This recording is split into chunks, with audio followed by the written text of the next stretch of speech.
we'll reopen our session.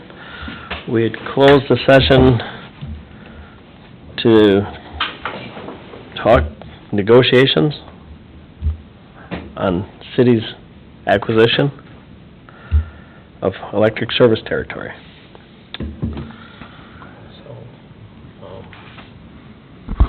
Would look for a motion to move forward with the acquisition of People Electric Cooperatives service territory discussed, and it's in South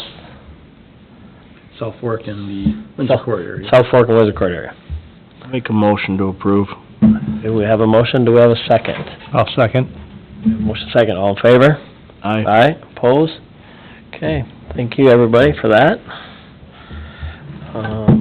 Personnel, there's none. Attorney? I do have something. Hopefully it will be quick.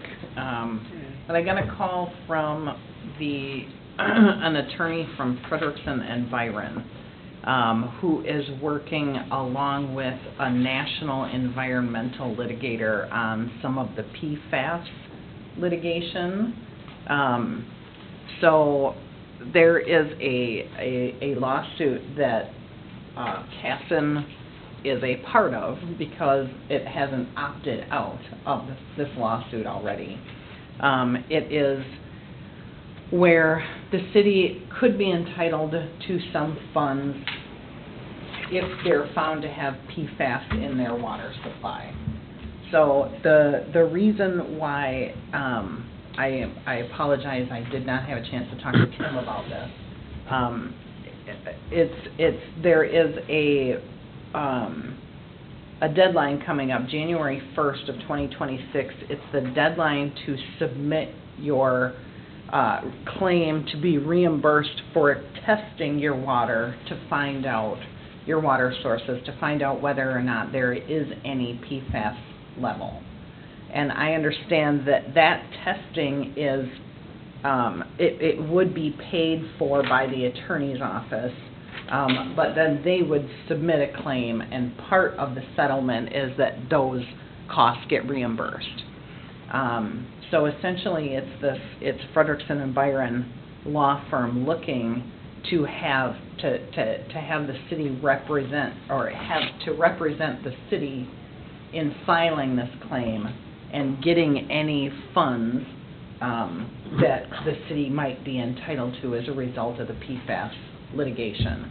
So even if the water levels, the PFAS levels in your water sources are zero now, you establish this baseline testing, and if those levels rise within the next 5 years, because you might be entitled to additional compensation up until 2030 if your levels rise. They would help with, this law firm would help the city, essentially represent the city in submitting those claims for reimbursement. As I understand it, it's a contingency fee, so they would require, or it's a 1/3, so whatever the city would get, they would get 1/3 of, but they would pay the costs. They would pay for the testing. So are you recommending that we move forward then? Well, I think it would be, have you had any contact with anyone about any of this? So I did get a call from Joe Broman from, who's out of Eagle Lake, who was an attorney over there, who, I think he's working with one of the larger firms too. Okay. And I think his wife is the city administrator in Eagle Lake, and so Okay. I think he was kind of doing the rounds with all the city administrators that she knows. Yep. And Joe actually is from Blue Earth, so I knew him from down there. Okay. He had his office down there for a while. But that's the only person I've talked to, and that was maybe 3 months ago. Okay. And I said, hey, contact me if you're, we can talk about it. Yep. And that was pretty much it. So Okay.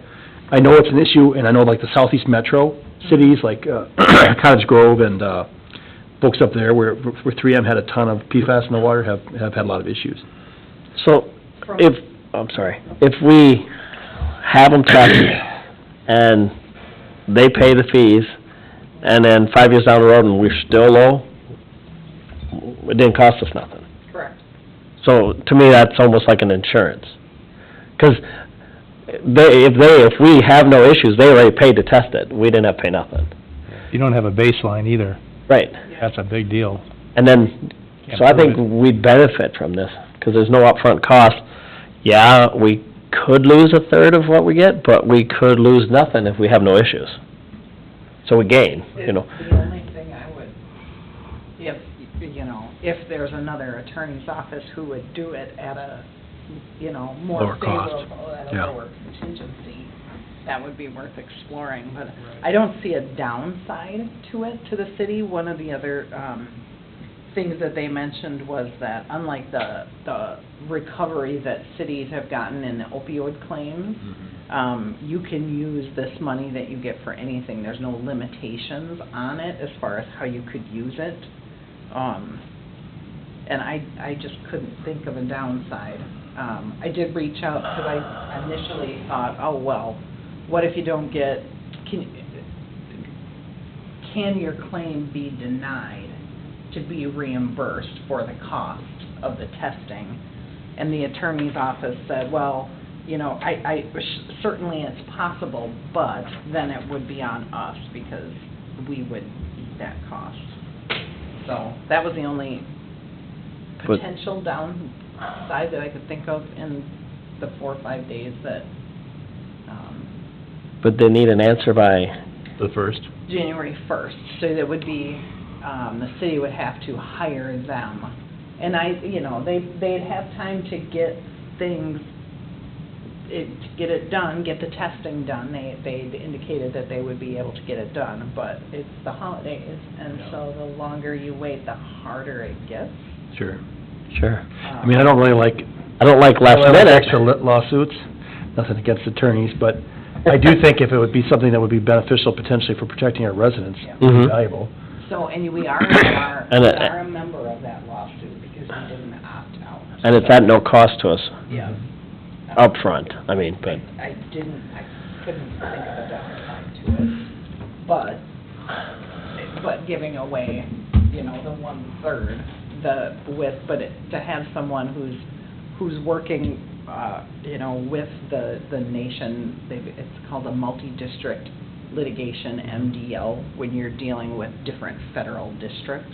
Sounds like some John Grisham kind of action there a little bit. Yeah, and it's not anything that I'm familiar with. In the federal court, while I've been licensed to practice in federal court, I've never once appeared, not once. So it's well outside of my wheelhouse. so then we'd be hiring somebody anyways. Yeah, And then we have upfront costs then, yeah. which, I don't see a downside on okay. that. But this is also the first time staff has heard this as well. Sure. So I'm like. I wished we had more time to look at it, is my only, Mhm, and it's almost like they're pushing it on you that way, but, mhm. but do you know the probability of our levels being high? Does anybody ever? Dave, before he retired, did do some testing, because obviously we were cognizant of the issues they're having up in Washington County and Mhm. Dakota County, and I don't think that he found a significant amount. Certainly when he reported to me, he didn't. Otherwise, we would have taken some mitigation. Yeah. But what if, so that's where, Right. I don't have the magic. Is that a 3M thing? The PFAS up there was mostly 3M related. Some of it's naturally occurring, there is some in different rock types and things like that, but for them, it was mostly the Teflon that they dumped into the rivers and There are stuff. different manufacturers too, so there Oh, are a yeah. number of lawsuits. 3M is one of the defendants. Remember the but 3M. there are other defendants that are just smaller too. And this one was mostly the firefighting foam was where these, problem chemicals are found and used. So, training facilities where fire departments did training facilities. I know down in La Crosse, the airport, French Island, that's not, they've had where they spray down everything when it's Yeah. burning, and it gets washed into the wetlands then, that's huge, like Yeah. terrible. Yeah. A lot of the military bases that I was on when I was involved, they had a lot of PFAS because of all the chemicals they used in the 50s and 60s still, so. Yeah. We probably are. We are. Zumbro is. Yep. So. There's a possibility. I don't like that it's not much time to look at it, but I think that we're gonna benefit you know, we gotta look out for all citizens, Right. you know. That's just kinda where I think, I don't know. If we don't have to spend any money, and we might not, you know, maybe the levels, once you get your base and 5 years down the road and our levels are still low, you know, it's a win. And if they come back and say they're high, Then you get some money. then it's a win. So I think If we're they went up winning. bad enough, we would have to treat it. Yeah, So that would be something where, that's where Use we'd that probably put the money. money, would be a water treatment facility, because, you know, right now we just do the wells. so I guess I would look at it, it's kinda like a win either way, but In any way, do we have to This is include Going into Manorville a in this? federal What's that? Yeah, court part, that's where this is filed at. Do we have to include Manorville in any way, since we're treating their water too? We trace their sewer, we don't Okay. do their We just do water their side. sewer. Okay, all right. so, I mean, I'm sure that these folks are probably reaching out to their attorney too. I don't know who their attorney is, I mean. okay.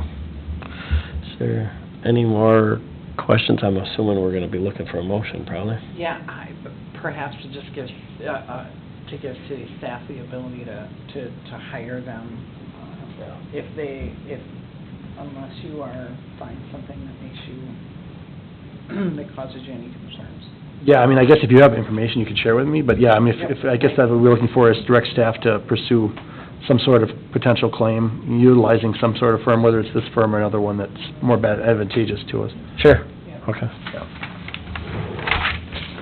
I would make the motion to move forward with looking into this, and To give the staff the direction to Yes. move. So we, I'll second it. yeah. So we have a motion and we have a second to have staff move forward and to the PFAS investigation and, yeah, yes, litigation, so. So we have a motion, we have a second, all in favor? Aye, opposed?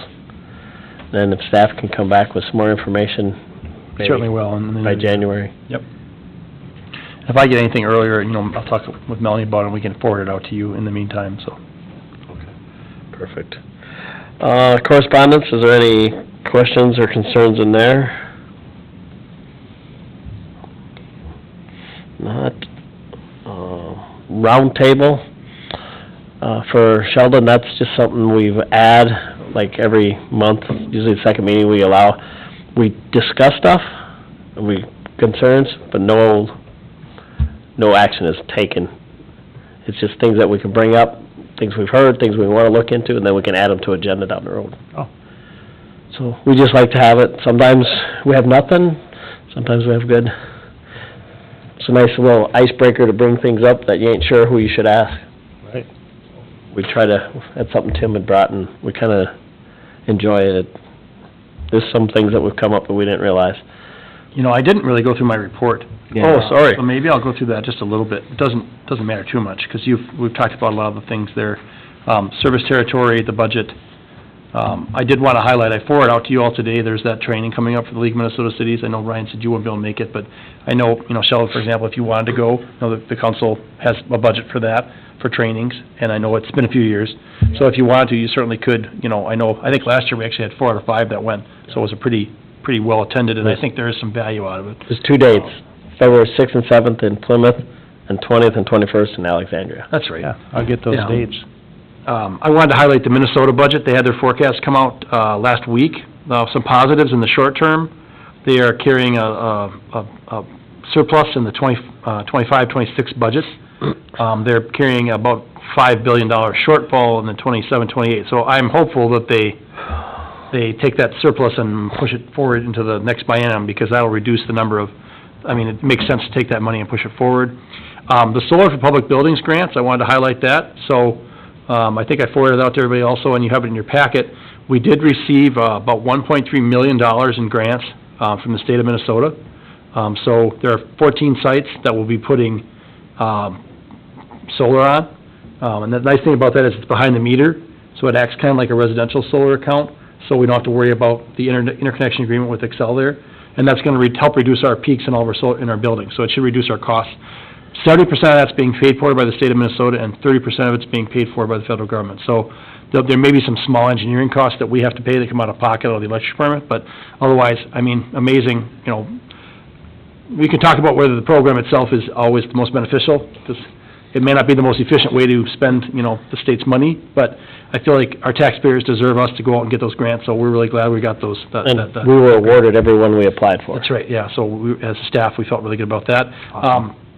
Council's aware of the well 2 issues that we had, mentioned, thankfully Mike Bolster is doing well, he's feeling fine. We did have to shut that well down, and we do think that it's gonna be going through a maintenance cycle probably for the next 3 months, which it correlates well with water, lower water usage, so it's not gonna be a problem on the water system, but, we do have to, the League of Minnesota Cities is probably gonna have an insurance claim there for that failure of that chlorine tank. So, anyway, other than that, I don't have anything else to add, other than we already talked about tonight, so I'd take any questions anybody had. Otherwise, thank you. Is there any roundtable items for this evening? Okay. Then with that, I would take a motion to adjourn. I'll make the motion. We have a motion, we have a second? Second? All in favor? Aye. Opposed? Thank you, everybody. Have a good holiday, if I don't see you again. Yeah. Merry Christmas, everybody. You